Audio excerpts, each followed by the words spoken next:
के सबसे बेहतरीन एडिशन में आपका अभिनंदन है। जब डोनाल्ड ट्रंप इस देश के अंदर थे तो इस देश के अंदर सुनियोजित ढंग से आग लगाने की कोशिश हुई। आग से खेलने की बात क्या थी बताओ? अंकित शर्मा को किसने मारा बताओ? आप लोग सिर्फ इंतजार में थे कि कब आपको भारत को बेइज्जत करने का वो मौका मिले। ये दंगे सुनियोजित थे। जब आपको अल्पसंख्यकों के 40 लोग एक साथ मारने पड़ते हैं उसमें प्लानिंग तो लगेगी। देश के खिलाफ युद्ध छेड़ने वालों के खिलाफ बोलने का आवाज भी है, दम भी है, क्योंकि जय हिंद और वंदे मातरम की शक्ति है। आप देख रहे हैं ये देश है हमारा, अमीश देवगन के साथ। नमस्कार, मैं हूं अमीश देवगन और आप देख रहे हैं वीकेंड का सबसे भरोसेमंद डिबेट शो ये देश है हमारा। और आज ये देश है हमारा में मैं एक बहुत गंभीर मुद्दे पर बहस करने के लिए जा रहा हूं। इस देश में 2019 में चुनाव होते हैं, एक चुनी हुई सरकार आती है, लेकिन जिस दिन वो सरकार बनती है उसके बाद से प्लानिंग शुरू हो जाती है कि कैसे देश में विद्रोह को खड़ा करना है, आगजनी करनी है, यानी कुल मिला के दंगे को भड़काना है। आज पूरे प्रमाण के साथ, सबूतों के साथ मैं आपके सामने आया हूं, यानी मैं जनता की अदालत में आया हूं आपके सामने, आपको बताने के लिए कि आप जब इस देश की सरकार को चुनकर बैठे थे उसके बाद एक गैंग, कोई धर्म नहीं है, गैंग, लुटियंस गैंग, अर्बन नक्सल गैंग, जिहादी गैंग इस सोच में बैठा था कि कैसे जब डोनाल्ड ट्रंप यहां पर होंगे तो इस देश की हम बदनामी कराएं। आज ये देश है हमारा में ये बड़ा खुलासा मैं कर रहा हूं, क्योंकि ये देश हमारा है, इसलिए ऐसी खबरों को सामने लाना होगा। इसलिए आज मुझे आपके साथ की व्यूअर्स जरूरत है। आज जरूर इस पर अपनी प्रतिक्रिया ट्विटर पर, फेसबुक पर, इंस्टाग्राम पर जरूर दीजिए। मेरा आपसे हाथ जोड़कर निवेदन है, यह देश है हमारा के अब तक के सबसे बेहतरीन एडिशन में आपका अभिनंदन है, क्योंकि यह खुलासा देश देखेगा, आप देखेंगे तो दंग रह जाएगी।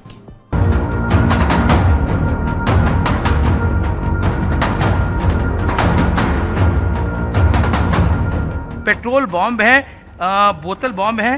देखिए क्या है इसके अंदर, तेजाब की छोटी छोटी थैली है। यहाँ से अब मैं बाहर निकलता हूं तो ये थैलियां यहाँ रखी हुई हैं, बाहर बालकनी है और सीधा निशाना।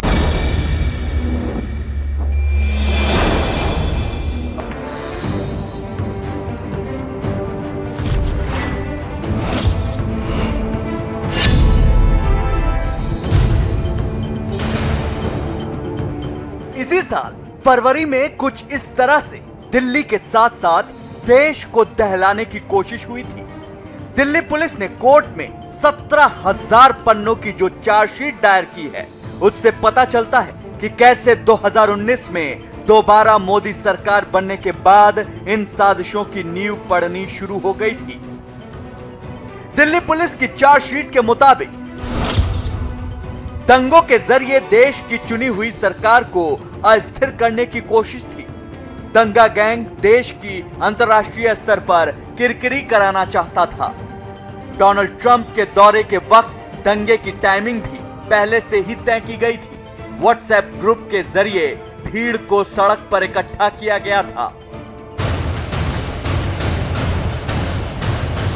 न्यूज 18 ने फरवरी में दंगों के वक्त ग्राउंड रिपोर्टिंग के जरिए जो खुलासे किए थे, दिल्ली पुलिस की चार्जशीट ने उन पर मुहर लगा दी है। ये आप देखिए पीछे मेरे दुकानें, घर जलाए गए हैं। ये आप देखिए उसके बगल में एक अंडर कंस्ट्रक्शन हाउस है, उसे जलाया गया है। ये देखिए ये क्या है, ये है बोतल बम, इसको मान सकते हैं, पेट्रोल बम भी इसको मान सकते हैं।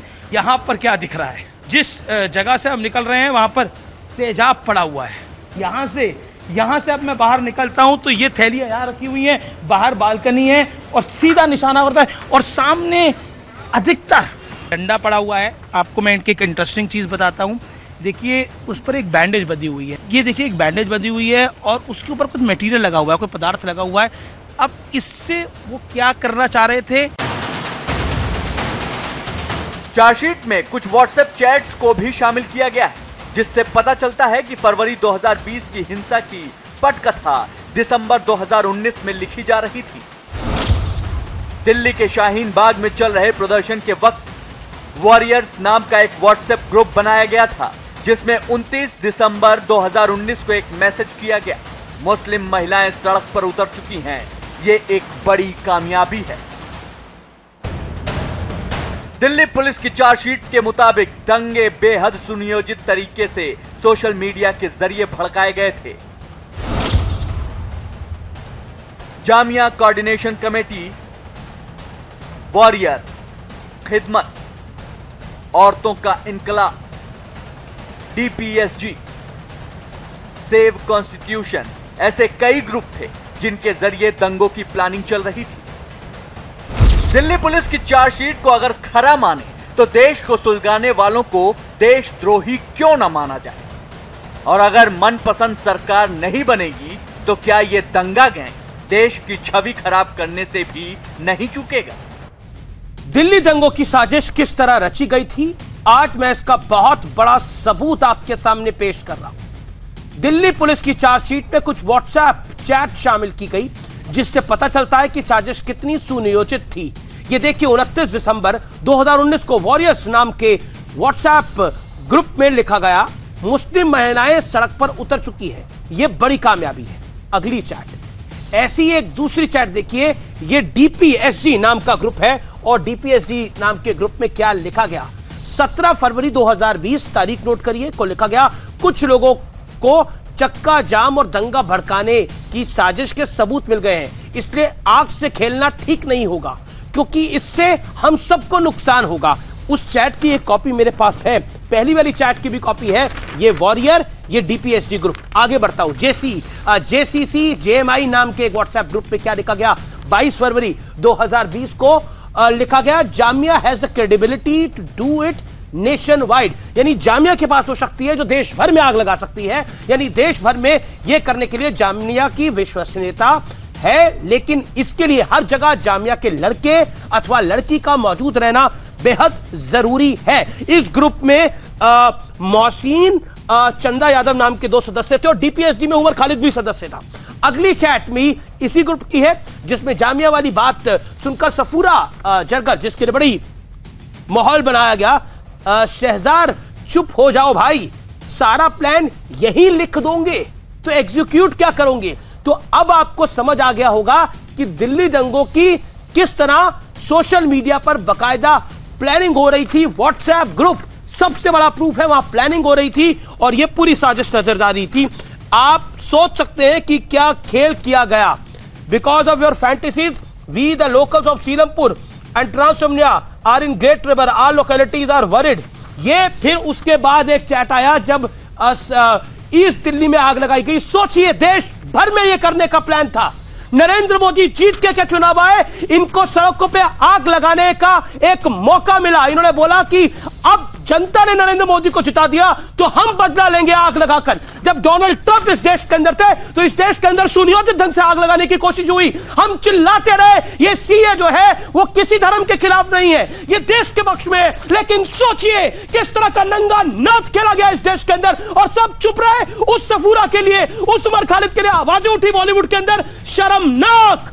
ये गद्दारी है, ये देशद्रोह है, और ये इतना गंभीर देशद्रोह है। देशवासियों सोचो क्या हुआ इस देश के अंदर। ये व्हाट्सएप चैट चीख चीख के कहते हैं, ये व्हाट्सएप चैट चीख चीख के कहते हैं कि क्या खेल खेला गया इस देश के अंदर, क्या नाच खेला गया, करा गया इस देश के अंदर। नरेंद्र मोदी सत्ता में आए, उसका माहौल बना दो, उसके बाद ऐसा तूफान खड़ा करो कि आग लगा दो। अगर हमारा मनपसंद आदमी जीत के नहीं आएगा तो देश जलाएंगे, लोग देश जलाएंगे। व्यूअर्स, दोस्तों, भाइयों बहनों, सुनो क्या हुआ इस देश के अंदर, और सब चीजें प्रमाणिक है, सत्य पे आधारित है। इसलिए जब सत्य के तथ्य होते हैं तो चिल्ला के बोलना आवश्यक होता है। संबित पात्रा मेरे साथ जुड़ रहे हैं, मेरे साथ इस चर्चा में जुड़ रहे हैं सुबुई खान, शोहेब जवाई, मौलाना साजिद रशीदी, इफ्रा जान, संबित पात्रा बीजेपी के प्रवक्ता हैं, सुबोई खान सामाजिक कार्यकर्ता है, सुप्रीम कोर्ट के वकील हैं, शोएब जवाई अध्यक्ष IMF है और पप्पू यादव की पार्टी के साथ बिल्डिंग डैप, साजिद रशीदी अध्यक्ष इमाम एसोसिएशन है, इफ्रा जान है समाजिक कार्यकर्ता। संबित पात्रा सुन के दंग रह गए, देख के दंग रह गए, या फिर यह घिनौना चेहरा देखकर आपको भी लगा इस देश को जलाने की कोशिश थी क्योंकि मोदी जीत कर आ गया था? देखिए अमीश भाई, अब दंग नहीं होते हैं, अब आश्चर्य नहीं होता है, क्योंकि जो मॉडस ऑपरेंडाई है उसके विषय में अब हर कोई जानता है देश में। और देखिए ये जो दंगे हुए थे इनको लेकर प्रधानमंत्री नरेंद्र मोदी जी ने बिल्कुल सही कहा था कि ये संयोग नहीं, ये प्रयोग है, ये ऑर्गेनिक नहीं है, ये ऑर्गेनाइज्ड है। ये तो खुद प्रधानमंत्री जी ने कहा था। और तमाम आज का जमाना कोई कम्युनिकेशन लैक का जमाना नहीं है। हर किसी के हाथ में एक मोबाइल फोन है और सोशल मीडिया में क्या चलता है और हर कोने में देश में क्या चल रहा है ये हम सब देख सकते हैं। मुझे आश्चर्य होता है किस शिद्दत के साथ इन लोगों ने इस पूरे राइट्स को ऑर्गेनाइज किया था। 2014 में जब नरेंद्र मोदी पहली बार प्रधानमंत्री बन के आए तो उस समय इनका कॉल था अराजकता, ये अनार्की, अवार्ड वापस करेंगे, सर्जिकल स्ट्राइक पर विश्वास नहीं करेंगे। मगर मुझे आश्चर्य है अराजकता से आतंकवाद तक का सफर इन्होंने इतनी जल्दी तय कर लिया। 2019 में ये जो पूरा का पूरा पटचित्र आप दिखा रहे हैं ये आतंकवाद से कम नहीं है। एक पुलिस ऑफिसर को, अंकित शर्मा नामक IB के पुलिस ऑफिसर को 50 से अधिक बार गोद के मार देना और दूसरे पुलिस ऑफिसर, एक पुलिस कांस्टेबल रतन लाल को गोली करके मार देना, आप बताइए ये आतंकवाद से कम है क्या? इसको मैं आतंकवाद कहता हूं, इसे दंगा नहीं कहता हूं, क्योंकि दंगे तो सुनियोजित नहीं होते हैं, वो भड़क जाते हैं, जो उचित नहीं है। मगर ये तो सुनियोजित थे। जो चैट्स आपके सामने हैं, मैंने पूरा रिसर्च करके मैंने भी चैट्स निकाले हैं, मैं पढ़ता हूं आपको। शहजार रजा ये क्या कहता है? ये कहता है Jamia has the credibility to do it nationwide. मतलब जामिया के पास वो क्रेडिबिलिटी है कि पूरे राष्ट्र में अराजकता फैला दे, दंगे फैला दे। But everywhere one Jamia guy और girl must be present to execute it. किंतु जामिया जैसे हमारी यहां बैठी हुई है इफ्रा जहान जैसे, या उमर खालिद, इनके भाई उमर खालिद या इनके दूसरे भाई सरजिल इमाम जैसे लड़के या लड़कियां हर जगह होने चाहिए जिससे कि दंगे और भड़क सके। इसको सुन के सरफिरा जरगरा जो JMI की सोशियोलॉजी की स्टूडेंट बताती है अपने आप को, वो कहती है सहजर चुप हो जाओ ना भाई, सारे प्लान तुम यही लिख दोगे तो बिल्कुल संबित पात्रा, मतलब ये प्लान बना रहे थे।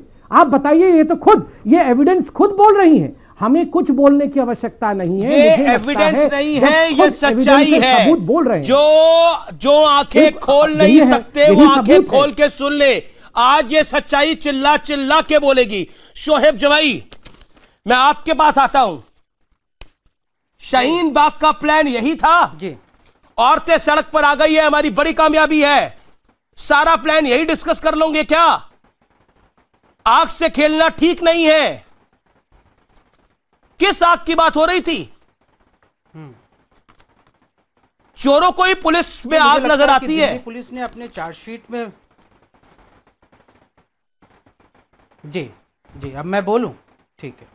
देखिए, दिल्ली पुलिस ने अपने चार्जशीट में बहुत साफ तौर पर कहा है कि एक कट्टर हिंदू एकता नाम का ग्रुप बनाया गया, जिसमें इन लोगों ने ID प्रूफ के नाम पर वो जय श्री राम बोल रहे थे और इसमें से इतने लोगों को गिरफ्तार किया गया। लोकेश सोलंकी, पंकज शर्मा, अंकित चौधरी, प्रिंस, जतीश शर्मा, हिमांशु ठक्कर, विवेक पांचाल, ऋषभ चौधरी और सुमित चौधरी। और इन सब ने अपना जुर्म कबूला है कि हमने एक व्हाट्सएप ग्रुप बनाया जिसमें यह प्लानिंग की कि हमको कैसे सरवरी बेगम को मारना है, कैसे आसिफ और आमिर को मारना है। ये सब आप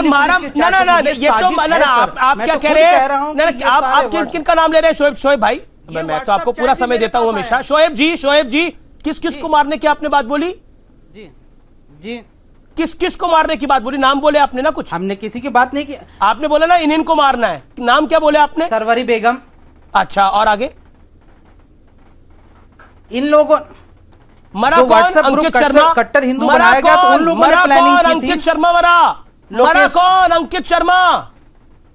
सरवरी बेगम मरी, सरवरी बेगम भी मरी सर, आमिर अली और हाशिम अली भी मरे और उनको इन्हीं कट्टर ग्रुप के लोगों ने मारा है, जिनको दिल्ली पुलिस ने चार्जशीट में किया। ये व्हाट्सएप चैट है क्या आपके पास? इतना चीख के कह पाएंगे आप? इस चैट के बारे में बोलेंगे कि ये दंगाई है, के बारे में बोलूंगा, मैं आपके चैट के बारे में भी बोलूंगा। आवाज है तो आवाज भी है और दम भी है। देश के खिलाफ युद्ध छेड़ने वाले वालों के खिलाफ बोलने का आवाज भी है, दम भी है, क्योंकि जय हिंद और वंदे मातरम की शक्ति है, क्योंकि जय हिंद और वंदे मातरम की शक्ति है, आवाज भी है, दम भी है, शिद्दत भी है। और जो देश के खिलाफ, मैं इसको दंगा नहीं मानता, मैं इसको देश के खिलाफ युद्ध मानता हूं। आप देश के खिलाफ युद्ध करने के लिए निकले सड़कों पर, देश के खिलाफ युद्ध करने के लिए निकले सड़कों पर, देश के खिलाफ युद्ध करोगे, देश के खिलाफ युद्ध करोगे। दिल्ली पुलिस क्या आग से खेलने की बात क्या थी बताओ, आग से खेलने की बात क्या थी बताओ, अंकित शर्मा को किसने मारा बताओ। 12:49 पे 125 मेंबर 47 लोग उससे एग्जिट हो गए। 8 तारीख को ये लोकेश सोलंकी का ये कन्फेशन है, ये साजिश थी, लेकिन किसने की? इंडियन एक्सप्रेस की रिपोर्ट पढ़िए। मैं तो दिल्ली पुलिस की चार्जशीट पढ़ रहा हूं। मैं इंडियन एक्सप्रेस की रिपोर्ट क्यों पढ़ूं? मैं दिल्ली पुलिस की चार्जशीट पढ़ रहा हूं। जांच एजेंसी पे मुझे भरोसा है। मैं दिल्ली पुलिस की चार्जशीट ही पढ़ रहा हूं। संबित पात्रा, मैं भी दिल्ली पुलिस की चार्जशीट पढ़ रहा हूं सर। अगर ये शांत हो जाए तब मैं बोलूंगा। देखिए अमीश भाई, आप तो खुद मौके पे उतरे थे और बहुत कम पत्रकार मौके पे गए थे, आप उनमें से एक थे। अभी आप उन विजुअल्स को भी दिखा रहे थे। आप, मैं, यहां बैठे कोई भी लोग, आप बताइए आप अपने छत पर क्या रखते हैं? आप अपने छत पर एक झूला रखते होंगे, आप छत पे गमला रखते हैं, तुलसी माँ का एक पौधा रखते हैं, आप छत पे कपड़े सुखाने के लिए आप तार रखते हैं या कपड़े सुखाने के लिए वो सरंजाम रखते हैं, बाल्टी रखते, यही छत पे रखते होंगे। मगर किसने अपने छत के ऊपर पहले से पेट्रोल बम, ईट पत्थर चलाने के लिए मैनुअल हैंडल का एक स्लिंग? देखिए मैं बिल्कुल चिल्ला नहीं रहा था, मैं शांति से बैठता हूं पहले, क्योंकि मैं डिबेट में भी दंगे पे विश्वास नहीं करता हूं। मैं शांति से बैठता हूं, पहले ये चिल्ला लें, उसके बाद में बोलूंगा। ना दंगे नहीं, आप लोग आतंकवाद के जननी है सर, आप लोग आतंकवाद के जननी है। गोडसे को कैसे मारा था? मैं डिबेट में भी कम से कम गोडसे पर डिबेट नहीं है। गोडसे गलत था, उसको गलत बोला गया। आतंकवाद की जननी कौन है ये अभी आपको समय आते पता लग जाएगा ना। आतंकवाद की जननी कौन है, आतंकवाद के अब्बू अम्मी माता पिता कौन है, सब पता लगेगा। आप शांत बैठिए जरा। सुबुई खान, एक सेकेंड, समित आता हूं, सुबुई खान को आने दीजिए। कंप्लीट कर लूं समित, मैं आपके पास आता हूं। सुबुई, ठीक, ओके जी। अमीश, शोएब जमाई बीच में ना चिल्लाएं, क्योंकि आज मैं इनसे बहुत संजीदगी से एक सवाल पूछना चाहती हूं। मैं इनकी इस डिफ्लेक्शन में नहीं पढ़ना चाहूंगी कि अकबरी देवी मरी, अंकित शर्मा मरे। वो हमारे भारत की मानसिकता नहीं है। हम बात सिर्फ कर रहे हैं कि कोई भी इंसान मरा क्यों। ऐसी कौन सी एक मानवता विरोधी मानसिकता है जो हमेशा लोगों की लाशों पे अपनी धर्मसत्ता और राजसत्ता चलाती है? संबित जी ने बिल्कुल सही बोला कि जब से मोदी जी पावर में आए हैं 2014 से ये लोग डेलिबरेटली एक एजेंडा भारत के खिलाफ, फिर बीच में बोले आप यही चार्जशीट अमीश, मैं इनके बीच में नहीं बोली थी, ये बीच में बोल रहे हैं। ये बीच नहीं, इनकी प्लीज वॉल्यूम कम करिए। अमीश, मैं ऐसे नहीं बोल पाऊंगी, इनकी प्लीज या तो वॉल्यूम कम करिए। मैं बहुत इंपॉर्टेंट पॉइंट बोलना चाहती हूँ आज। मैं बहुत इंपॉर्टेंट पॉइंट बोलिए आप। यही चार्जशीट पे है, नरेंद्र मोदी जब से आए। जी, आप जो दिल्ली दंगों का ठीकरा कपिल मिश्रा के ऊपर फोड़ रहे हैं कि हिंदुओं को उन्होंने भड़का दिया। आपने हिंदुत्व विरोधी नारे लगाए सीए में, हिंदू नहीं भड़का। आपने गाली देके गालों पे हिंदुत्व के विरोधी नारे लगाए, हिंदू नहीं भड़का। आपने एएमयू में हिंदुत्व की कब्र खुदेगी नारे लगाए, हिंदू नहीं भड़का। कपिल मिश्रा ने जाके ये बोल दिया कि रोड खाली कर दो भाई साहब, दिक्कत हो रही है हमें, तो फौरन हिंदू भड़क गया। ऐसे आप लोग एजेंडा सेट करते हैं। आप लोग नागरिकता कानून के बाद दिसंबर 2019 से ही एक सुनियोजित तरह से एक एजेंडा चलाने लग गए थे। आप लोग सिर्फ इंतजार में थे कि कब आपको भारत को बेइज्जत करने का वो मौका मिले। वो मौका मिला आपको जब अमेरिका के प्रेसिडेंट डोनाल्ड ट्रंप की विजिट आपको दिखाई दी। आप लोगों ने व्हाट्सएप ग्रुप्स बना के फंडिंग करके पूरी एक स्ट्रैटेजी के तहत खून बहाया है, लाशों के ढेर लगा दिए। शर्म नहीं आती आप लोगों को? और सिर्फ जिहादी नहीं है, इसमें जिहादी, वामपंथी, राजनीतिक संरक्षण मिला आप लोगों को। आप लोगों के साथ पॉलिटिकल पार्टीज मिली। के अंदर दंगे कैसे भड़क गए चांदबाग में, इसका जवाब दीजिए। Very good question, very good question. Kapil Mishra के बयान देने के 2 घंटे के अंदर आपके पास पेट्रोल बम कहां से आ गए? कपिल मिश्रा के बयान देने के 2 घंटे के अंदर आपके पास पत्थर ऐसा कैसे आ क्या? गए, कांच कैसे आ गई, आपने ईंटें 400 कैसे आ घर जला गए, दिए, छतों पे पत्थर कैसे 400 जमा हो घर जला गए, दिए, पेट्रोल ये बम कहां से पेट्रोल आ कहां गए? से आया? आप प्लानिंग 400 करके चल घर रहे जलाने थे। के पेट्रोल कहां से आया? बिहार का एक व्यूअर लिख रहा है, अमीश देवगन तुमने देश की आंखें खोल दी। बिहार का एक व्यूअर लिख रहा है मुझको कि अमीश देवगन तुमने आंखें खोल दी हमारी।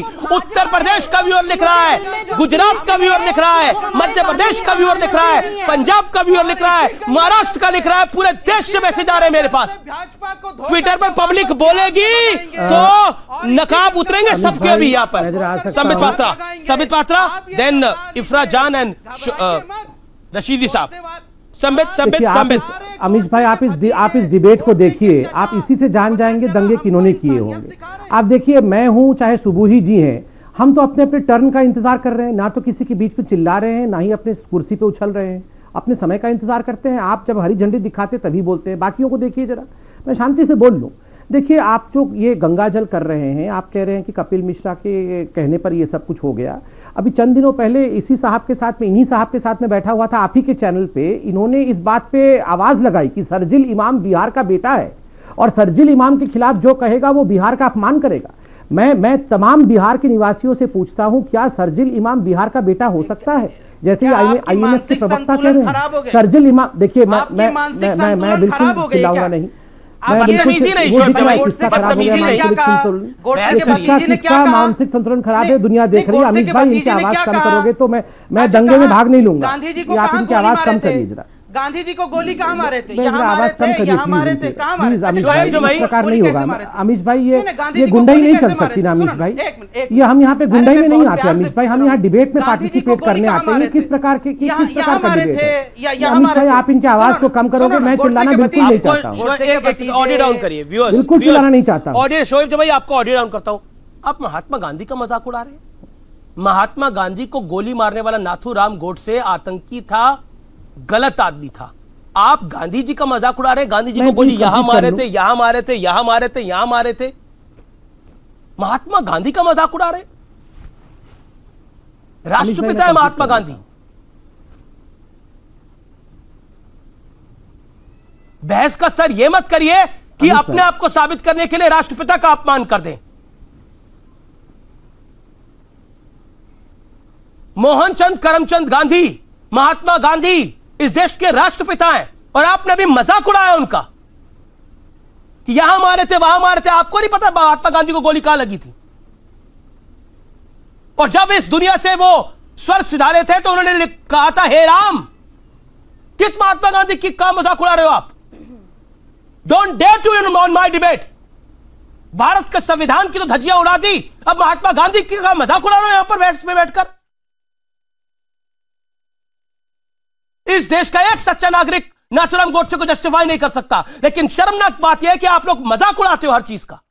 संविधान की धज्जियां उड़ाई ये सब करके, आज महात्मा गांधी का आपने मजाक उड़ाया ये सब बात कह के। संबित पात्रा बोलिए, 20 सेकंड। देखिए अमीश भाई, ये शर्जिल इमाम को जस्टिफाई करने बैठे हैं। आप जानते हैं शर्जिल इमाम ने क्या कहा था? मैं फिर से आपको रिवाइंड करके ले चलता हूं। शर्जिल इमाम ने कहा था अपने भाषण में कि पूरे हिंदुस्तान में अपने आप को फैला देना है और नॉर्थ ईस्ट को और आसाम को खास करके हिंदुस्तान से काट देना है।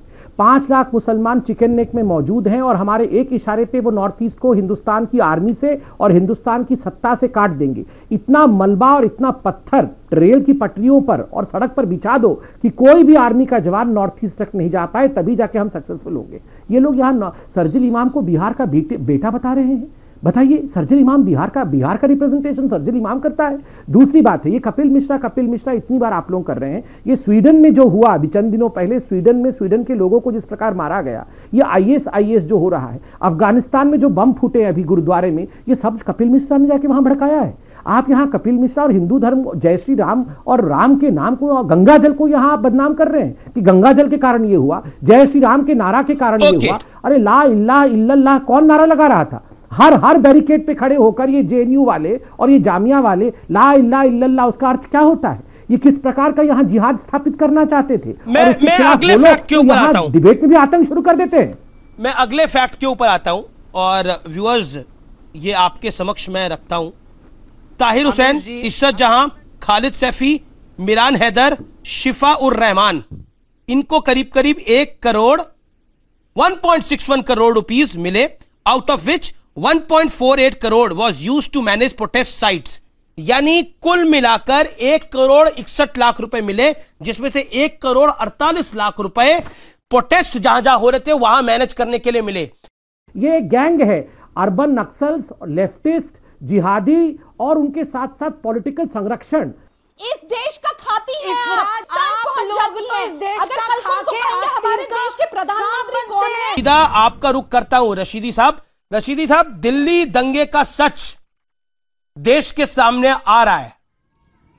जब डोनाल्ड ट्रंप यहां थे तो देश की छवि खराब करने के लिए, और यह प्लान 2019 में जब नरेंद्र मोदी जीत के आए तभी से ऑन हो गया था।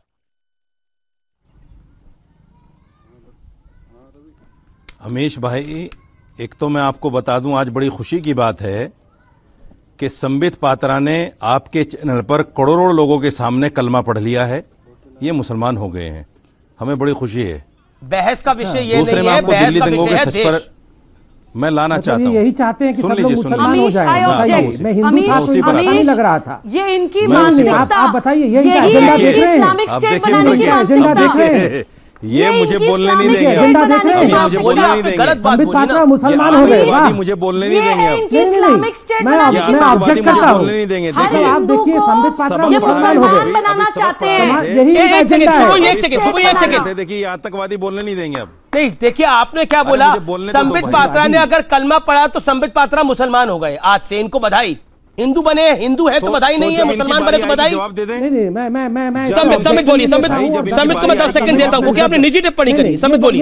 ये बहुत बड़ी बात है और मैं चाहता हूं कि मैं इससे बोलूं। देखिए, आज एक बड़े चैनल में पूरा हिंदुस्तान देख रहा है और देखिए, एक इतने बड़े व्यक्ति ने मुस्लिम समाज को ये अपने आप ये कहते हैं कि मैं ठेकेदार हूं समाज का। ये कहते हैं आज संबित पात्रा मुसलमान हो गए और उन्होंने कलमा पढ़ दिया। मैंने ला इल्ला इल्लल्लाह के विषय में कहा तो मैं मुसलमान हो गया।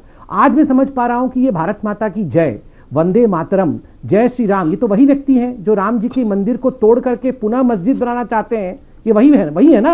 आप बताइए, आज इनकी मानसिकता पूरे हिंदुस्तान के सामने आ गया और हम डिबेट कर रहे हैं दंगे कौन किया। आपको डाउट है कि आप दंगे किसने किया? ये चाहते हैं सब मुसलमान हो जाएं, सब यहाँ पे पूरा इस्लामिक दंगे ताहिर हुसैन, पूर्व पार्षद, आम आदमी पार्टी का नेता खालिद सैफी, इशरत जहां, मिरान हैदर, मैं बोल लूं, गुलफिशा फातिमा, सफूरा जरगर जो कोऑर्डिनेशन कर रही थी पूरा। बोलिए। मैं जवाब दे दूं अगर आपकी इजाजत हो। बिल्कुल रशीदी साहब, इजाजत भी है, अगर लेकिन किसी का धर्म बदलने की ऑन एयर आपको इजाजत नहीं है बात रखने की। अच्छा सुन लीजिए, अब सुन लीजिए, वो तो देश को पता चल गया। सुन लीजिए अब मेरी बात। देखिए, अगर मैं आपकी बात मान लूं कि ये दंगा संयोजित था और मुसलमान ने कराया, मैं अगर आपकी बात मान लूं तो आप मुझे बताइए, 700 मकान मुसलमानों के जले, 400 दुकानें मुसलमानों की जली, कॉल करके बोलिए, कॉल कर 25 से 30 मुसलमान मरे। आप मुझे बताइए, क्या ये मुसलमान किसने बोला कि ये दंगा मुसलमानों ने कराया? मैं तो चार्जशीट की बात कर रहा हूं, जिस चार्जशीट में अब्दुल अजीज का नाम भी है, जिस चार्जशीट में कई व्हाट्सएप ग्रुप्स का नाम भी है, डीपीसीजी भी है, उस व्हाट्सएप ग्रुप में ब्रूनो दी भी है और उमर खालिद भी है। अब ब्रूनो दी कौन है आप जानते हैं? अमीश, बहुत बुरी बात है। बहुत बुरी बात नहीं है, बहुत बुरी बात है ये, आप मुझे बोलने नहीं दे रहे। आप इतनी समझ देर रहे के हैं बाद, कि ये चंद लोग मुसलमानों को रिप्रेजेंट करते हैं? नहीं, ये लोग दंगाई सोच वाले लोग हैं। ये बहुत बुरी बात है, ये आपकी बहुत बुरी बात है कि आप जब मेरा नंबर आया तो मुझे 1 मिनट भी नहीं बोलने दे रहे हैं। अरे आप बोल लीजिएगा बाद में, चैनल आपका है, बात आपको रखनी, बोल लीजिए जितना चाहे, मुझे तो बोलने दो मेरे भाई। दूसरी बात, आपने ताहिर हुसैन का नाम लिया, मैं चैलेंज करता हूं आप भी, आज भी आपके चैनल पे, पहले दिन जिस दिन दिल्ली पुलिस ने उनको उनके मकान से डिडक्ट किया, मैं खुद इस बात का गवाह हूं, आप भी वो फोटोज निकाल लीजिए, वो वीडियोस निकाल लीजिए कि ताहिर हुसैन अपने मकान पे था रात में, सिर्फ एक डंडा उसके हाथ में था, न वहां तेजाब की बोतल थी, न वो किसी तरह का एसिड था। हाँ, तो जो बोतलें वो फेंक रहा था, वो कहां से फेंक रहा था? सुन लीजिए, बोतलें किसके घर से आ रही थी? सुनिए, उसका वीडियो है, वो वीडियो प्ले करके दिखाऊंगा मैं आपको। ताहिर हुसैन का वीडियो है। आतंकवादी सामने के घर ऐसे ही जल गए, सुनिए तो दीजिए लोगों को। अड़ोसी पड़ोसियों ऐसे ही बोल रहे थे कि ताहिर हुसैन सब कुछ करवा रहा था। अंकित शर्मा के परिवार के पास में गया था। अंकित शर्मा के परिवार ने बोला ताहिर हुसैन के लोगों ने उसे अंदर खींच के मार डाला। आपकी मिर्चें क्यों लगती है आपको जब मैं बोलना शुरू करता हूं? क्यों झूठ बोलते हैं भाई? किसी भी देश प्रेमी को मिर्च लगेगी जब आप लोग प्रवक्ता तो नहीं है ना किसी पार्टी के। लोग डिफेंड करेंगे जिन लोगों ने दंगे करे, किसी भी देश प्रेमी को मिर्च लगेगी। आपको मिर्च क्यों नहीं लगती? आपको मुश्किल क्यों नहीं होती? आपका दिल क्यों नहीं दुखता जब देश की बदनामी होती है? डिसाइड कर लो। आपको दर्द क्यों नहीं होता जब डोनाल्ड ट्रंप यहाँ आता है और दंगे कराने की कोशिश होती है? आपको दर्द क्यों नहीं होता? मैं आपसे पलट के सवाल पूछता हूं, आपको दर्द क्यों नहीं होता? भारत आपका भी उतना ही देश है जितना मेरा है, आप भी हिंदुस्तान के वासी हैं, क्यों नहीं दुख होता? क्या आप प्रवक्ता हैं या एंकर हैं? पहले तो ये डिसाइड कर लो। मैं देश का प्रवक्ता हूं और मुझे गर्व है देश का प्रवक्ता होने पर, और अपनी आखिरी सांस तक रहूंगा देश का प्रवक्ता नहीं है। आखिरी सांस तक रहूंगा, भारत माता के लिए काम करता हूं और करता रहूंगा। पत्रकारिता से पहले मेरा देश है, अगर देश है तो अमीश देवगन है, इसलिए जिसका प्रवक्ता बनाना बना लो, मेरे पर रत्ती भर असर नहीं पड़ता। मैं देश का प्रवक्ता हूं। अगर आप देश के प्रवक्ता होते, ईमानदारी से पत्रकारिता करते, जर्नलिज्म ईमानदारी से करते, आपके लिए तो ईमानदारी है मैं ताहिर हुसैन का साथ दे दूं। आपके लिए तो ईमानदारी है मैं दंगाइयों के साथ खड़ा हो जाऊं। हाँ, कुछ लोग हैं जो दंगाइयों के साथ खड़े होते हैं, वो आपको ईमानदार लगते हैं क्योंकि वो वतन के साथ बेईमानी करते हैं। मैं वतन के साथ ईमानदारी करता हूं। वतन के साथ जो बेईमानी करते हैं वो आपके लिए ईमानदार, जो वतन के साथ ईमानदारी करते हैं वो आपके लिए बेईमान। ये फर्क है आपकी और मेरी सोच के अंदर, ये फर्क है आपकी विचारधारा और मेरी विचारधारा के अंदर, ये फर्क है आपकी देशभक्ति और मेरी देशभक्ति के अंदर, ये फर्क है रशीदी साहब। और ये फर्क ताउम्र रहेगा, ताउम्र रहेगा। आप कभी भी मेरे जैसे नहीं बन सकते, कभी भी नहीं बन सकते। ये आपको और आप मेरे को दोनों का अफसोस रहेगा। ऊपर वाला आपके जैसा बिल्कुल ना बनाए। बिल्कुल ना बने ना, आपको ऊपर वाले ने बनाया ही नहीं ऐसा। आपके जैसा आपको ऊपर वाले ने मेरे जैसा बनाया ही नहीं। महादेव ने आपको नहीं बनाया, महादेव ने आपको मेरे जैसा बनाया ही नहीं। ईश्वर ने आपको मेरे जैसा नहीं बनाया। ये फर्क है मेरे और आप में। तभी आपके अंदर बहुत बड़ी बीमारी है यार, आप बोलने नहीं देते। बीमारी किसके अंदर है वो पता लग रहा है। बड़ी बीमारी है आपके अंदर। देश के खिलाफ काम करने की बीमारी किसके अंदर है वो देश को पता लग रहा है। आप सच्ची बात लोगों तक जाने नहीं देना चाहते। इस सवाल का मेरे जवाब दे दो ना आप। ये 700 मकान मुसलमानों के क्यों जले? 400 दुकानें मुसलमानों की क्यों जली? 25 से 30 मुसलमान क्यों मरे अगर मुसलमान ने दंगा कराया? सुबोई खान, आप जवाब दे दो। नहीं, आपसे जवाब नहीं ले रहा हूं, आपसे जवाब नहीं ले रहा हूं मैं। आप क्यों बीच में घुसाती हैं भाई? संबित पात्रा इसका जवाब देंगे या अमीश देवगन इसका जवाब देगा? नहीं, आपसे नहीं जवाब मांग रहा हूं। आप कौन होते हैं जवाब देने वाले भाई? मैं भी भारतीय मुसलमान हूं। मैं अनुमति लेती हूँ सुबह जी से और जवाब मैं देता हूँ। कोई बात नहीं कर रहा हूँ मैं। नहीं, कोई देखिए ये महिलाओं का अपमान करते रहते हैं, कोई बात नहीं, देश जान चुका है। मगर मैं, अगर आप चाहते हैं कि मैं जवाब दूं तो मैं जवाब दे रहा हूँ। सुनिए, आप चाहते थे कि सुबुही जी जवाब ना दे और मैं दूं। वैसे तो अकेली सुबुही जी काफी है, मगर चूंकि आपने ये इच्छा जाहिर की कि मैं जवाब दूं तो मैं देता हूं। अब सुनिए, अब सुन लीजिए सर, सुन लीजिए। सवाल आपने पूछ लिया कि मुसलमानों के घर क्यों जल गए, मुसलमानों ने दंगे नहीं किया है, यही सवाल है ना। मैं जवाब दे रहा हूँ। अमीश भाई जरा इनको कहिए, मैं इनके सवाल का जवाब दे रहा हूं। अब ये जवाब सुन ले, इनकी ऑडियो कम रखिए, मैं जवाब दे रहा हूं और सुबुही जी की अनुमति से दे रहा हूं। पहली बात है, किसने कहा कि मुसलमानों ने कराया है? सुबुही जी ने अपने पहले जो उन्होंने अपने विषय को रखा उसमें बिल्कुल सच कहा था। ये इसमें केवल कुछ जेएनयू के छात्र, कुछ जामिया के छात्र नहीं, कुछ अर्बन नक्सल्स भी है। केवल ताहिर हुसैन नहीं है, उमर खालिद ही नहीं है, इसमें हर्ष मंदर भी है, इसमें अरुंधति राय भी है, इसमें आपने प्रशांत भूषण का भी आपको शरीक होते हुए देखा है, मणिशंकर अय्यर को भी भाषण देते हुए देखा है। और ये सारे लोग मुसलमान नहीं है, ये गैंग है। अर्बन नक्सल्स, लेफ्टिस्ट, जिहादी और उनके साथ साथ पॉलिटिकल संरक्षण। आम आदमी पार्टी के भी बड़े नेताओं ने ताहिर हुसैन का साथ दिया था, आप लोगों ने देखा था। वो तो कोई मुसलमान पार्टी नहीं मानती अपने आप को, मगर दिया था। ठीक उसी प्रकार कांग्रेस ने भी संरक्षण दिया था। तो ये एक कॉन्कशन है, ये कॉकटेल है उन तमाम ताकतों का जो हिंदुस्तान को बांटना चाहती है। इसने कहा मुसलमानों ने कराया। ठीक है, मंदिर तो मुसलमान इफ्रा जी, शो के एंड पे मेरे पास अभी एंड नहीं है मैडम, अभी आधा शो बचा हुआ है, अपनी बात को रखिए जी।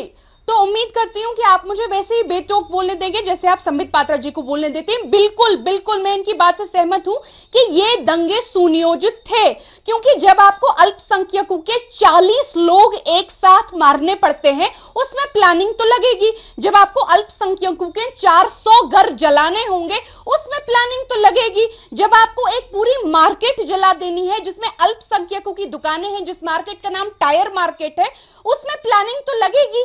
लेकिन इसीलिए जब देवेंद्र राणा जो दिल्ली हाईकोर्ट के जज हैं, उन्होंने कहा कि मैं दिल्ली पुलिस का एक पैटर्न देख रहा हूं, ये बस एक तरफा कार्रवाई कर रहे हैं। तो ये मैं नहीं बोल रही, ये हमारे जज बोल रहे हैं। अब क्या हमारे जज भी पाकिस्तानी अर्बन नक्सल एंटी नेशनल है? तो वो तो संबित पात्रा जी बता सकते हैं।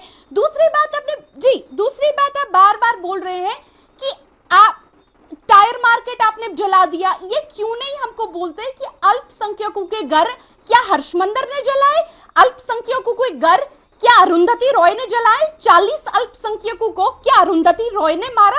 ये कैसी मूर्खों जैसी बातें कर रहे हैं। और अमीश मैं जवाब देना चाहती हूँ। अमीश मुझे प्लीज कुछ सेकंड दीजिएगा, मैं जवाब देना चाहती हूँ। मुंबई पुलिस की चार्जशीट आती है, एक सेकंड, जब मुंबई पुलिस की चार्जशीट आती है तो यही सुबोही खान जी कहती है कि हमको मुंबई पुलिस पे भरोसा नहीं, मुंबई पुलिस नहीं सीबीआई। लेकिन जब दिल्ली पुलिस, जिसको पूरी दुनिया ने सीसीटीवी कैमरा डिस्ट्रॉय करते हुए देखा, जब उनकी चार्जशीट आती है तो यही सुबोही खान जी जो पेशे से वकील हैं, ये कहती हैं कि नहीं कोर्ट में सुबोही जी जवाब ले जाइए। ठीक है इफ्रा, अब आपको 2 मिनट पूरा वक्त मिला अपनी बात को रखने का। अभी कब तक चलेगा सुबोही जी? अब सुबोही खान को जवाब देने दीजिए। सुबोही खान जी अमीश, जैसे मैं इनके बीच में नहीं बोली, अभी मेरे बीच में ना चिल्लाएं, मैं इनको जवाब देती हूं। ये अल्पसंख्यकों का घर जला दिया, अल्पसंख्यकों के साथ ये हो गया, ये जो अपना विक्टिम कार्ड लेके कूद जाते हैं लोगों को इमोशनली ब्लैकमेल करने के लिए। फिर बीच में बोली, देखिए अमीश फिर बोली, Amish this is not the way, Amish this is not the way. आप इनकी वॉल्यूम कम कराइए, मुझे इनको जवाब देना है। ये लोग इस तरह से बदतमीजी करके नेशनल टीवी पे आतंकवाद मचाते हैं दूसरों का, तार्किक तौर पे जवाब तो ले लीजिए। आपकी बात पूरी सुन ली गई। अल्पसंख्यक कब बने आप? जब आपने इस देश का विभाजन किया है उसके बाद आप अल्पसंख्यक बने। अमीश मैं इनसे एक सवाल पूछना चाहती हूँ, अमीश मैं इनसे एक सवाल पूछना चाहती हूँ। अमीश ऐसे नहीं मैं बात करूंगी, मैं ऐसे बात नहीं करूंगी, मैं ऐसे बात नहीं करूंगी अमीश, मैं ऐसे बात नहीं करूंगी। आप इनकी आवाज कम कराइए, ऐसे डिबेट नहीं हो पाएगी, ऐसे डिबेट नहीं हो पाएगी। जी अमीश मैं इनसे ये बोलना चाहती हूं कि अल्पसंख्यक तो आप इस देश के टुकड़े करने के बाद, विभाजन के बाद बने हैं। जो आप हजारों सालों से 1400 साल पुराना इस्लाम का इतिहास है ना, जब प्रॉफिट की नस्लों को आप मार रहे थे, उनको जला रहे थे, तब कौन से अल्पसंख्यकों के साथ बुरा हो रहा था? तब कौन सी बीजेपी और आरएसएस आपके साथ आके बुरा कर रही थी? तब कौन से कपिल मिश्रा आके भड़का रहे थे? आपने बीबी फातिमा को मारा, आपने हजरत अली को मारा, आपने इमाम हसन, आपने इमाम हुसैन को मारा। आप कभी अफगानिस्तान में काबुल में 6-6 महीने के बच्चों को मारते हैं, आप कभी पाकिस्तान में मस्जिदों में बॉम्ब फोड़ते हैं, आप कभी केरला में धर्म परिवर्तन करते हैं, आप कभी वेस्ट बंगाल जलाते हैं, कभी आप कश्मीर को आतंकवाद के क्लचेस में दे देते हैं। पूरी दुनिया में सेकंड लार्जेस्ट फेथ हो रहे हैं आप सिर्फ इस्लामिक स्टेट बनाने की एजेंडा के कारण। और वो ही रशीदी साहब अभी नेशनल टीवी पे एक्सपोज हुए। रशीदी साहब की गजवाए हिंद की आइडियोलॉजी अभी एक्सपोज हुई है। ठीक है, इफ्रा जान फिर रशीदी साहब अब आप भी अपनी वाणी को विराम दीजिए। सुबोही जी, दिल्ली दंगे मेरा निवेदन है दंगों तक सीमित रखे, धर्म पे ना जाए। ओके बोलिए इफ्रा जान। जब दिल्ली कोर्ट में एविडेंस प्रेजेंट करना होगा अमीश जी कि दिल्ली के दंगे किसने किए, तो सुबोही खान जो पेशे से वकील हैं ये कहे कि इमाम हुसैन को किसने मारा। यही बात है। जवाब दीजिए ना सुबोही, अब आप शांत, आप कोड डाउन करो। मैं सुबोही नॉट फेयर। सुबोही अफगानिस्तान में क्या हो रहा है देखो, ये जब इनसे बोलते हैं कि 400 अल्पसंख्यकों के घर किसने जलाए, हमको जवाब तो दे दीजिए भाई। ओके सुबोही खान, भाई आप देखो आईएसआई में सीरिया में क्या हो रहा है, ये होती है इनकी वामपंथी मानसिकता। अमीश आप क्यों डिरेल कर रहे हैं टॉपिक को? आपके पास कोई तर्क नहीं है, आप डिरेल कर रही हैं, आप डिरेल कर रही हैं, आप डिरेल कर रही हैं, आप डिरेल कर रही हैं। इस देश का खाती है, अपने देश की बात कीजिए। अफगानिस्तान पहुंच जाती है, अगर कल को कहेंगे हमारे देश के प्रधानमंत्री कौन है, मैं इस देश का खाती हूँ तो अपने खून की एक एक बूंद इस देश के लिए लगाती हूँ। आपकी तरह आस्तीन का सांप नहीं नहीं बनती, सपोले बन के देश को दस्ती नहीं हूँ, देश का खाती हूँ तो उसका एहसान मानती हूँ, देश की मिट्टी को अपने माथे पे लगाती हूँ। किस देश में रहती हैं आप? अपने देश की मैं अपने भारत में रहती हूँ, आप लोगों की तरह इस्लामिक स्टेट के सपनों में नहीं रहती। ख्वाब हो गया, गज़वाए हिंद ख्वाब भूल जाइए, गज़वाए हिंद बनाने वाले इस देश में एक सेकंड में हजारों साल आप लोगों ने कोशिश करी, भूल जाइए, भूल जाइए। ख्वाब है इस्लामिक स्टेट, ख्वाब सपनों में देखिए, सपनों में देखिए, सपनों में देखिए। गज़वाए हिंद का एजेंडा इस देश में चलाने वाला इस देश के जी जी जी दिया जाएगा। Okay okay okay okay okay मैं रशीदी साहब को रशीदी साहब और संबित पात्रा और उसके साथ साथ मेरे साथ शोहेब जमाई साहब भी हैं, वो काफी देर से नहीं आए हैं। रशीदी साहब आप अपनी बात को रखिए, आप अपना हाथ खड़ा कर रहे थे, बोलिए अपनी बात को, 40 सेकंड आपके पास है, इत्मीनान से। जी जी मैं देखिए मैं दो बातें कहना चाहता हूं। पहली बात तो यह है कि देश का हर हिंदू जब से बीजेपी आई है, जैसे संबित पात्रा जैसे लोग, सुबुई खान जैसे लोग इस देश को हिंदू राष्ट्र बनाना चाहते हैं। हर आदमी के दिल में यह है कि हिंदू राष्ट्र बन जाए, क्योंकि ये हिंदू है तो हिंदू राष्ट्र बनाना चाहते हैं। अगर ये तो देशद्रोह नहीं है, लेकिन अगर एक मुसलमान मेरे जैसा आदमी ये सोच ले कि भाई संबित पात्रा मुसलमान हो जाए तो मैं देशद्रोही हो गया। नहीं, कोई आपको देशद्रोही नहीं मान रहा, लेकिन है भाई, ना तो इसको कोई हिंदू राष्ट्र बना रहा है, ना संबित पात्रा मुसलमान बन रहे हैं। ये दोनों आप ही की सोच है। ये दोनों चीजें आपने बोली, संबित पात्रा ने बोला कि मैं हिंदू राष्ट्र बना रहा हूं इस देश को। 10 सेकंड और दीजिए। क्या ठीक है, आप 5 सेकंड और ले लीजिए, लेकिन ये र्यूमर मत फैलाइए ना, अफवाह मत फैलाइए, जैसे सीए को लेकर अफवाह फैलाई गई। अच्छा, कौन बना रहा है इस देश को हिंदू राष्ट्र? आप सुनिए, कौन बना रहा है इस देश को हिंदू राष्ट्र? 10 सेकंड और दीजिए। ये तो जीता जागता राष्ट्र है, मुझे ये कहां हिंदू राष्ट्र बन रहा है देश? 10 सेकंड और बर्दाश्त कीजिए, मुझे 10 सेकंड और बर्दाश्त कर लीजिए। सुबुई खान हर डिबेट में एक सवाल उठाती हैं कि खुलाफाए राशिदीन को किसने मारा। मैं जवाब देता हूं किसने मारा। सुबुई खान जैसे मुनाफिक लोगों ने मारा, जो ना हिंदू ना मुसलमान। ऐसे लोग उस जमाने में भी थे। आप सर्टिफिकेट भी दे रहे हैं कि कौन मुसलमान है, किसको मुसलमान बनाऊंगा मैं। बिल्कुल ऐसे ही मुनाफिक उस जमाने में भी थे, जैसे मुनाफिक आज हैं, जो न हिंदू न मुसलमान। नहीं, अब मुझे ऐसे ही लोगों को ने मारा है उनको। देखिए, ताकि फिर बार-बार ये सवाल ठीक है, अब आपने बोला रशीदी साहब, अब रशीदी साहब को डाउन है, मुसलमान भी बना दिया आपने डिबेट में, मुझे जरा बोलने दिया जाए। संबित जी, देखिए जो मानसिकता है आज इस डिबेट में झलक रही है। अभी यहाँ पे क्या कहा गया, यहाँ कहा गया, 2 बार कहा गया कि मैंने क्या संबित पात्रा को मुसलमान बना दिया, इतना आपत्ति आप लोगों को हो गया। और ये संबित पात्रा तो हम सबको यहाँ पर हिंदू बनाना चाहते हैं। देखिए, अगर विद ऑल ड्यू रेस्पेक्ट, और मैं यहाँ फैक्ट रख रहा हूँ, आप यहाँ पर साजिद रशीदी जी के अगर मैं देखिए ये इस प्रकार ये उचित नहीं है, शांति से बोल लूँ। अमीश भाई जरा इनकी आवाज को प्लीज कम कर दीजिए। हम तो यहाँ डिबेट करने आते हैं, दंगा करने नहीं आते हैं। बीच में ये बोलेंगे, बीच में ये चिल्लाएंगे। रशीदी साहब, आपको मैंने पूरा वक्त दिया, आपने मेरे से मांगा 10 सेकंड और मैंने दे दिया। अब मुझे सुनना पड़ेगा। अपना हक तो लिया ही है, दूसरे का हक भी छीनेंगे, ये मानसिकता गलत है। अपनी बात को रखा। अमीश भाई, मैं इस देश से एक सवाल पूछना चाहता हूँ, इनकी आवाज कम करिए। अब मैं हाँ, अमीश भाई, मैं इस देश से सवाल पूछ रहा हूं, और विद ऑल ड्यू रिस्पेक्ट, यहाँ साजिद रशीदी जी बैठे हैं, आप साजिद रशीदी जी के फैमिली ट्री को बनाइए, आपको पता चलेगा कि आज से हो सकता है दादा परदादा तक उनका नाम रशीदी नहीं होगा, उनका नाम रामलाल या अग्रवाल ऐसा कुछ हो सकता है, बिल्कुल हो सकता है। ये साजिद रशीदी साहब के पिताजी या दादाजी कोई ऊंट पे बैठ के सऊदी अरबिया के रेगिस्तान से नहीं आए थे, ये यहीं के हैं और इसी मूल मिट्टी के हैं, हमारे अपने ही हैं जो कन्वर्ट हुए हैं बाद में। मगर आप मुझे 10 ऐसे नाम दिखा दीजिए जो कि मुसलमान होंगे और कन्वर्ट होकर हिंदू हो गए हो, आप बता दीजिए ना। ये अभी बता रहे हैं कि हम कन्वर्ट करने में लगे हैं, 10 नाम बता दीजिए जिनको कन्वर्ट करके हमने बैठाया है। दूसरी बात है, देखिए ये जो हम पूरे डिबेट का जो पूरा मुख्य विषय है कि किससे कैसे दंगों को संयोजित किया गया एक प्रयोग के रूप में, आप देखिए ये जो उमर खालिद है वो मिला हुआ था ताहिर हुसैन से, पीएफआई से करोड़ों फंडिंग हो रही थी, ये सारा चार्जशीट में है कि किस प्रकार फंडिंग का भी नेटवर्क था। टाइम मैगज़ीन तो दादी को भी पिक्चर में डाल रही है संबित पात्रा। अच्छा, दादी, मैं तो आज मुबारकबाद दे रहा हूं इन सबको कि मुबारकबाद हो, आप लोगों को दादी हुई है, दादी मिली है। मैं तो कह रहा हूं, कांग्रेस पार्टी को भी कह रहा हूं और इन सबको कह रहा हूं, अब दादी मिली है हीरोइन के रूप में, दादी मिली है शेरनी के रूप में, तो मम्मी को हटाओ, दादी को लाओ। अब मम्मी कोई काम की नहीं है, मैं कांग्रेस पार्टी को सजेस्ट कर रहा हूं, मम्मी हटाओ, दादी लाओ। शोएब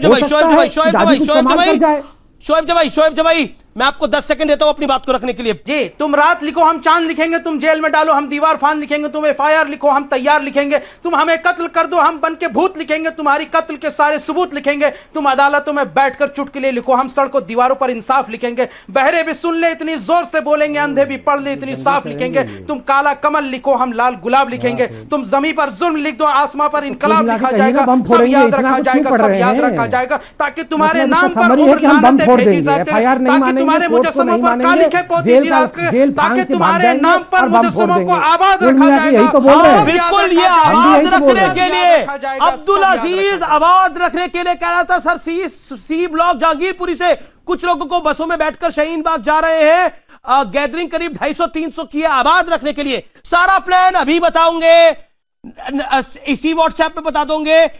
आग से खेलना ठीक नहीं है। किसको आबाद रखने के लिए ये हो रहा था? किसको? ना हिंदू को ना मुसलमान को, ये किसी को आबाद रखने के लिए नहीं था। ये मुल्क दोनों का है, और अब अगर ये मुल्क दोनों का है तो इतनी नफरत लेकर किसके मुंह पर कालिक पुतेगी, खुद समझ लो शोएब जमाई। फिलहाल ये देश है हमारा में इतना ही। आज बहुत सी बातें कही गई, बहुत सी बातें इधर से आई, बहुत सी बातें उधर से आई, लेकिन एक बात मेरे दिल से आई, वो है अगर भारत रहेगा तो सब रहेगा। भारत की आन बान और शान रहेगी तो सब रहेगा। इसलिए भारत के लिए, इस देश के लिए, इस देश की मिट्टी के लिए खबरें लाना जरूरी है और सच्चाई को दिखाना जरूरी है। सच्चाई चाहे जब मिले उसे पटल पे लाना बेहद बेहद आवश्यक है। अपनी राय जरूर दीजिए, ट्विटर पर, फेसबुक पर, इंस्टाग्राम पर। मुझे वाकई आज इंतजार रहेगा। नमस्कार, देखते रहिए ये देश है हमारा और न्यूज़ 18 नेटवर्क।